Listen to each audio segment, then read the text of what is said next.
Mais cedo, Alexandre, eu estava lembrando aqui que foi o próprio Congresso Nacional que patrocinou uma mudança bastante polêmica na lei de improbidade administrativa, né?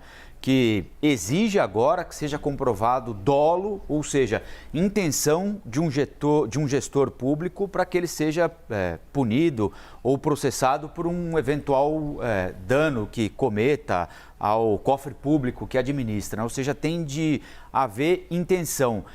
Nesse caso aí, a coisa é bem mais rigorosa, né? Ou seja, se o Instituto errar, seja por má fé ou seja por metodologia, cálculo, estiver fora da margem de erro, o líder do governo pede cadeia para o responsável pelo Instituto. Isso deve ser levado a sério ou é uma tentativa de jogar um assunto sério para a plateia agora, Alexandre? Bom, esse arrobo autoritário tem que ser levado a sério, né? A gente tem que tomar muito cuidado com esse Congresso que está vindo aí, se não vai cada vez mais mergulhar nessas ideias autoritárias.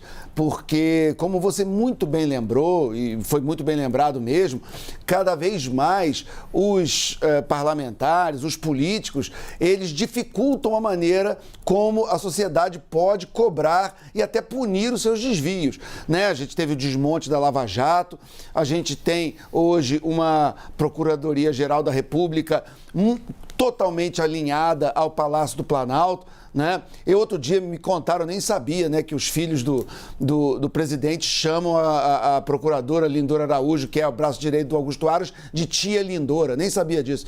Mas enfim, a gente está vivendo uma época onde há um alinhamento muito grande de parte aí do sistema judicial, enfim.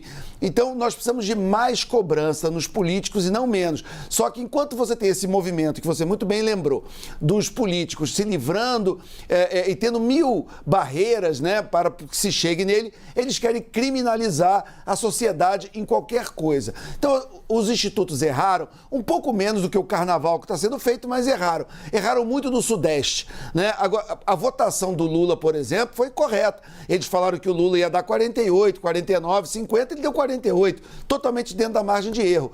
O que foi subestimado foi a votação do Bolsonaro, que os institutos davam na casa dos 30 e alguma coisa, e ele teve 43.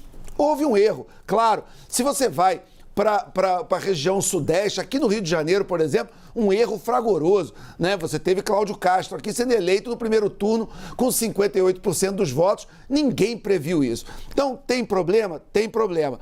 Agora, a democracia e a sociedade civil têm métodos próprios para corrigir essas falhas. Primeiro, esses institutos são pagos por alguém. Eles têm uma pesquisa, é algo muito caro, né? Custa milhões fazer uma pesquisa. O patrocinador, o banco, enfim, quem aí está dando dinheiro para o Instituto de Pesquisa é o primeiro que hoje, antes de qualquer um, deve estar chamando esses institutos para conversar e dizendo, olha, eu botei tantos milhões na sua mão para você prever o resultado da pesquisa e vocês erraram. E aí? É para continuar contratando vocês, não é? Como é que é? Então isso é uma conversa que esses entes privados vão ter entre eles e que tenham. Outra coisa é nós da empresa podemos ter também algum tipo de reflexão em relação ao peso que a gente dá, ou então a gente divulga muito intenção de voto espontânea e intenção de voto estimulado, quando o que interessa é o voto válido. E o voto válido, que é o que bate na urna, muita gente compara mentalmente com o resultado do voto espontâneo e o voto estimulado. E aí parece que o Instituto errou, e eu não estou dizendo que não teve erro, teve, em alguns lugares, erros inexplicáveis e inaceitáveis, tá? Só querendo botar a bola no chão para dar proporção às coisas, a proporção que elas merecem.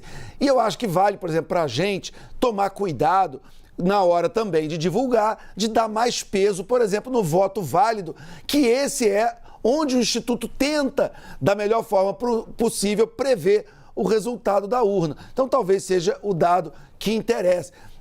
Enfim, é uma discussão válida da sociedade para a gente continuar progredindo, para a gente continuar evoluindo na maneira como trata esses dados, mas não devemos jogar o bebê fora junto com a água suja da bacia, né? Houve problemas? Houve. Reconheçamos os problemas, agora não caiamos também no outro extremo das conversas autoritárias que querem calar todo mundo e ter apenas a voz do Estado, a voz única, a chamada voz do Brasil, para falar sozinha, sem ninguém incomodar. Eu prefiro uma sociedade livre, com pessoas acertando e errando, do que todo mundo calado com medo de ir para a cadeia e só o Estado e só os políticos falando.